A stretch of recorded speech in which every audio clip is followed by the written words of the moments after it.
Hello friends, मैं doctor Saroj Chahar और आज का मेरा टॉपिक है हिरुडिनेरिया में यानी लीच में डाइजेस्टिव सिस्टम। डाइजेस्टिव सिस्टम को एक्सप्लेन करने के लिए पहले हम बताएंगे कि इसका डाइजेस्टिव सिस्टम में जो एलिमेंट्री कैनाल है उसमें कौन कौन से पार्ट हैं। As we know that Hirudinaria जो है ये एनालिडा का सदस्य है और एनालिडा में वास्तविक खंडी भवन पाया जाता है। तो इसमें जो एलिमेंट्री कैनाल है उसमें भी खंड के रूप में ही हम बताएंगे कि कहाँ पर माउथ है, कहाँ बक्कल कैविटी है, कौन से खंड में से कौन से खंड तक pharynx, oesophagus, crop, stomach, intestine, rectum and anus, यानी कि एलिमेंट्री कैनाल इसकी कंप्लीट है। It starts from mouth and ends in anus. ठीक है, तो हम शुरुआत करते हैं। यहाँ पर एलिमेंट्री कैनाल के कौन कौन से पार्ट हैं। सबसे पहले है pre oral chamber and mouth. Leech जो है इसमें दो सक्कर होते हैं, एक एंटीरियर सक्कर होता है और एक पोस्टीरियर सक्कर होता है। ये एंटीरियर सक्कर जिसको सिफेलिक सक्कर भी कहते हैं और एंटीरियर सक्कर जो है शुरू के जो दो खंड हैं उसमें एंटीरियर सक्कर होता है और इसके अदर साइड में यानी वेंट्रल साइड में जो है जहाँ एंटीरियर सक्कर खत्म होता है वहाँ पर एक कप के जैसी संरचना होती है। जैसे यहाँ बताया गया है ये एंटीरियर सक्कर है और ये कप के जैसी संरचना है इसके नीचे। तो ये जो कप के जैसी संरचना होती है इसके वेंट्रल साइड में, इसे कहते हैं प्री ओरल चैम्बर, क्योंकि ये माउथ से पहले का चैम्बर है। जैसा यहाँ शो करने की कोशिश की गई है, यहाँ एंटीरियर सक्कर है, एंटीरियर सक्कर के अधर वाले भाग में एक कप के जैसी संरचना है, जो संरचना क्या कहलाती है, प्री ओरल चैम्बर या प्रोस्टोमियम। प्रो मतलब भी पहले और स्टोमिया मतलब ओपनिंग यानी माउथ, तो प्रोस्टोमियम है। इस प्रोस्टोमियम के वेंट्रल साइड में यानी अधर साइड में जो है यहाँ पर माउथ पाया जाता है। प्रोस्टोमियम और बक्कल कैविटी के बीच में, प्रोस्टोमियम और बक्कल कैविटी के बीच में एक झिल्ली के जैसी संरचना है। इस संरचना को कहते हैं व्हीलम। इस व्हीलम के मध्य अधर भाग में माउथ पाया जाता है। यहाँ जैसा कि आप डायग्राम पर देख रहे हो, ये माउथ कैसा होता है, उल्टे वाई के जैसा, उल्टे वाई के जैसा माउथ होता है। ट्राई रेडियल, ट्राई 1 2 3 त्रिअरीय संरचना इसकी होती है। यहाँ देखें आप यहाँ पर डायग्राम, ये जो बीच में जो लाइन शो की गई है ये इसकी रेज हैं। तो एक रे कहाँ हुई, मिड डॉर्सल में, मध्य पृष्ठ में, और दो कहाँ है, वेंट्रोलेटरल यानी अधर में पार्श्व की साइड में जाती हुई। तो इस तरह से माउथ क्या है, ट्राई रेडिएट संरचना है, उल्टे वाई के जैसी संरचना है, जो प्रोस्टोमियम के अधर वाले भाग में है या प्री ओरल चैम्बर के अधर वाले भाग में है। और प्रोस्टोमियम और बक्कल कैविटी के बीच में ये पर्दे जैसी संरचना है, व्हीलम। माउथ जो है वो किस में ओपन होगा, आगे बक्कल कैविटी में ओपन होगा। उससे पहले हम यहाँ ये संरचना और बताते हैं कि ये जो रेज हैं, इन रेज के सपोर्ट के लिए लिप्स पाए जाते हैं। तो यहाँ आप देखो दो रेज के बीच में ये ग्रीन कलर के ये लिप्स शो किए हैं। तो दो जो लिप्स है वो तो कहाँ पर हो गए, डॉर्सोलेटरल साइड में, और एक लिप कहाँ पर हो गया, मीडियन वेंट्रल साइड में। तो त्रिअरीय माउथ है, 3 रेज हैं और एडजेसेंट रेज के बीच में एक एक लिप है। अब हम लेते हैं इसमें जो बक्कल कैविटी में ओपन हुआ, बक्कल कैविटी में ये जो रेज हैं इनके नीचे की साइड में, ये रेस के वेंट्रल साइड में पाए जाते हैं जबड़े, जॉज। ग्नैथोपडिला का सदस्य है ये, तो इसमें जबड़े हैं। इन रेस के वेंट्रल साइड में पाए जाते हैं जबड़े। तो जबड़े कहाँ हुए, इसका मतलब एक हो गया मिड डॉर्सल में और 2 हो गए वेंट्रोलेटरल में। अब एक जबड़े की यदि हम संरचना देखें तो यहाँ ये डायग्राम बनाया गया है। एक जो जॉ है इसका वो कुशन के जैसी संरचना होती है, सेमी सर्कुलर स्ट्रक्चर बना रहा है, ये अर्धचंद्राकार स्ट्रक्चर बना रहा है।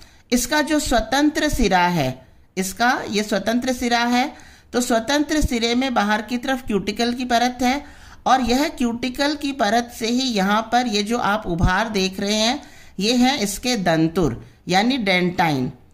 स्वतंत्र सिरे पर क्यूटिकल के बने हुए जो है दंतुर हैं और ये अधर सतह है जिससे ये अटैच है। ठीक है, ये इसके दोनों पार्श्व साइड में लेटरल साइड में 40 से 45 सलाइवरी डक्ट की ओपनिंग है यानी लार ग्रंथियों की ओपनिंग है। ये पेपिला के रूप में उभरी हुई संरचना यहाँ पर है। कितनी ओपनिंग है? 40 से लेकर के 45 तक। और दंतुर की जहाँ आप संरचना देखो, दंतुर एक क्रम में व्यवस्थित हैं, तो इसको क्या कहेंगे? एकक दंती। एक पंक्ति में है तो एकक दंती। मिड डॉर्सल में जो जॉ है उसमें जो दांतों की संख्या है, दंतुर की संख्या है, वो लगभग 103 से लेकर के या 105 से लेकर 128 तक होती है। जबकि वेंट्रोलेटरल साइड में जो जॉ है वहाँ पर इन दंतुर की संख्या होती है 85 से लेकर के 115 तक। तो इस तरह से ये माउथ वाले पार्ट का डिस्क्रिप्ट करते टाइम पर हमें इसके लिप्स के बारे में और इसके जॉ के बारे में बताना है। ये जो जॉ है ये बहिर्सारित प्रकार का है यानी बाहर की तरफ निकल सकता है। ये हम आगे प्रोसेस बताएंगे, उसमें एक्सप्लेन करेंगे। तो ये हो गया क्या इसका माउथ वाला पार्ट और बक्कल कैविटी वाला पार्ट। उसके बाद हम आते हैं बक्कल कैविटी ओपन होती है फेरिंक्स में। तो फेरिंक्स यहाँ पर आप देखो थोड़ी फूली हुई संरचना है, 5वें खंड से लेकर के 8वें खंड पर तक पाई जाती है। फेरिंक्स जो है ये सक्शन पंप की तरह कार्य करती है। यहाँ साइड में आप देख रहे हो ये ग्रीन कलर के जो शो किए हैं ये है रेडियल मसल्स, यानी फेरिंक्स की जो भित्ति है उससे रेडियल मसल्स जो है ये बाहर बॉडी वॉल से अटैच हैं। तो इन रेडियल मसल्स की सहायता से फेरिंक्स कॉन्ट्रैक्ट होती है और ये संकुचित होती है तो एंटीरियर सकर की सहायता से ब्लड को सक किया जाता है।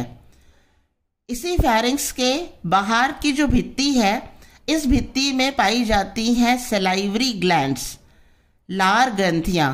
लार ग्रंथियों की संरचना कैसी होती है? एक कोशिकीय सिंगल सेलुलर पियर शेप की लार ग्रंथियां होती हैं जो इस फेरिंक्स की भित्ति के चारों तरफ उपस्थित हैं और इन्हीं की जो ओपनिंग है वो कहाँ पर है? इन जबड़ों के पार्श्व जो लेटरल साइड है, कंप्रेस साइड है, उसमें इनकी ओपनिंग है। तो जब हम फेरिंक्स का डिस्क्रिप्शन करें तो पहले तो हमें बताना है ये कौन से खंड से कौन से खंड तक है। 5वें से 8वें तक बक्कल कैविटी फेरिंक्स में ओपन होती है। फिर हमें बताना है कि ये सक्शन पंप की तरह कार्य करती है। बाहर की साइड में रेडियल मसल्स के द्वारा जो है ये बॉडी वॉल से अटैच है। इसकी बाहर की भित्ति में सलाइवरी ग्लैंड्स हैं। सलाइवरी ग्लैंड्स एक कोशिकीय है और इसमें सलाइवा है और जो है इसकी ओपनिंग कहाँ पर है? इन जबड़ों के पार्श्व वाले भाग में। इसका जो सलाइवा होता है उसमें विशेष केमिकल होता है जो कहलाता है हिरुडिन। ये जो हिरुडिन है ये रुधिर का थक्का नहीं जमने देता, तो जिससे लगातार जो है रुधिर चूस सकता है, ये सक कर सकता है। फेरिंक्स ओपन होती है ईसोफेगस में। यहाँ आप देखो ईसोफेगस केवल 9वें खंड में है। ईसोफेगस की भित्ति पतली होती है और ईसोफेगस में केवल हमें इतना बताना है कि pharynx opens in oesophagus and oesophagus opens in crop. तो खाली भोजन को पैसेज करने का इसका काम है। ईसोफेगस अब क्रॉप में ओपन होती है। क्रॉप जो है 10वें खंड से लेकर के 18वें खंड तक प्रत्येक सेगमेंट में इसके अलग अलग प्रकोष्ठ हैं, चैम्बर हैं। यहाँ जैसे 10वां, 11वां और 12वें खंड का बताया है, फिर बीच में ये डॉट डॉट लाइन शो कर दिया। तो इमेजिन कर लेते हैं कि 10, 11, 12 के बाद 13 से लेकर 18 तक प्रत्येक खंड में क्रॉप में एक एक चैम्बर है या प्रकोष्ठ है। अब हम एक प्रकोष्ठ की संरचना लेते हैं। यहाँ आप देखो जैसे डायग्राम में दिया है, ये एंटीरियर पार्ट संकरा है, थोड़ा पोस्टीरियर पार्ट उसके कंपेयर में चौड़ा है। पोस्टीरियर पार्ट्स के दोनों लेटरल साइड से छोटी छोटी यहाँ पर अंधनाल निकल रही हैं या डाइवर्टिकुलम है। इसके यहाँ इनलार्ज स्ट्रक्चर बताया है। एक चैम्बर में एक सेगमेंट में एक चैम्बर है, एक प्रकोष्ठ, उस एक प्रकोष्ठ में इसकी संरचना कैसी है क्रॉप की? अग्रभाग संकरा है, पश्च भाग चौड़ा है, पश्च भाग के साइड से, दोनों साइड से क्या निकल रही है? एक जोड़ी सीका, या तो हम इसको सीका कह दें या हम इसको डाइवर्टिकुलम कह दें। ये जो सीका है ये ब्लड स्टोरिंग पॉकेट्स है, यानी यहाँ पर ब्लड स्टोर किया जाता है, यहाँ पर ब्लड स्टोर किया जाता है। इस तरह से ये एक क्रम में व्यवस्थित हैं ये चैम्बर्स। क्रॉप में जो चैम्बर्स है क्रम में व्यवस्थित हैं, 10वें से लेकर 8वें खंड तक हैं। दूसरी चीज क्या है इसमें? प्रत्येक बढ़ते हुए सेगमेंट में ये जो डाइवर्टिकुलम का साइज है ये भी बड़ा होता जाता है, और जो लास्ट इसका चैम्बर है 18वां सेगमेंट में, इसका जो डाइवर्टिकुलम है ये 18 से लेकर के 22 तक जा रहा है। तो ये सबसे बड़ा डाइवर्टिकुला या सबसे बड़ा सीका है, जो 18 से लेकर कौन से खंड तक फैला हुआ है? 22वें खंड तक फैला हुआ है। प्रत्येक चैम्बर जब दूसरे चैम्बर में ओपन हो रहा है तो उस ओपनिंग पर स्फिंक्चर है, स्फिंक्चर वाल्व है यहाँ पर। तो यहाँ ये पेशीय भाग है, तो यहाँ से कंट्रोल किया जाता है ब्लड को आगे पास करने के लिए। तो प्रत्येक एक चैम्बर जब दूसरे चैम्बर में ओपन होता है यहाँ स्फिंक्चर है। इसी तरह से 18वें खंड में भी जब ये चैम्बर स्टमक में ओपन होगा तो यहाँ पर भी स्फिंक्चर है, और यहाँ से ड्रॉप बाय ड्रॉप करके ब्लड जो है वो आगे स्टमक में जाएगा। तो ये हो गया क्रॉप वाला भाग जो 10 से लेकर के 18 खंड तक है। प्रत्येक सेगमेंट में एक प्रकोष्ठ है, प्रत्येक जो चैम्बर है प्रकोष्ठ है उसमें anterior part, posterior part, diverticulum, इसके बारे में डिस्क्राइब करना है। और जब ये ओपन होता है तो यहाँ स्फिंक्चर है, और हर बढ़ते हुए क्रम में इसकी साइज सिक्का की बढ़ती जाती है। उसके बाद हम लेते हैं क्रॉप ओपन होता है स्टमक में। स्टमक और इंटेस्टाइन, यहाँ आप देखो हार्ट के शेप का है ये, और इंटेस्टाइन से कंटिन्यू है, यानी स्टमक और इंटेस्टाइन के बीच में कोई मार्जिनल लाइन नहीं शो हो रही है। स्टमक 19वें खंड में है। स्टमक ओपन होता है इंटेस्टाइन में, तो इंटेस्टाइन कहाँ से कहाँ तक है? 20, 21 और 22, यहाँ तक 22 खंड तक इंटेस्टाइन है। जैसा कि इंटेस्टाइन का मेन फंक्शन होता है पचे हुए भोजन का अवशोषण करना, एब्जॉर्प्शन ऑफ डाइजेस्टेड फूड, वो ही यहाँ इसमें इसका काम है। तो यहाँ पर स्क्रॉल जो है विलाय पाए जाते हैं, स्क्रॉल विलाय पाए जाते हैं, जिससे इसका क्षेत्रफल बढ़ता है और जिससे पचे हुए भोजन का अवशोषण होता है। इंटेस्टाइन पीछे की तरफ ओपन होता है रेक्टम में।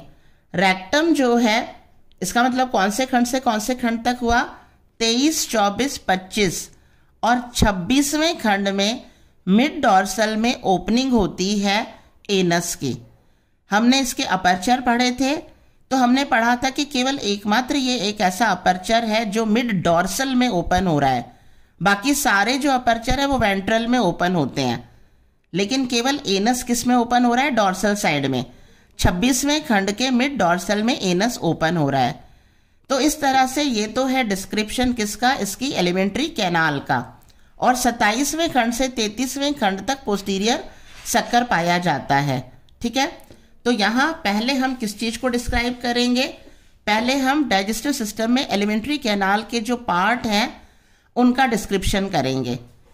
फिर हम लेते हैं इसमें फूड फीडिंग एंड डाइजेशन किस प्रकार से होता है।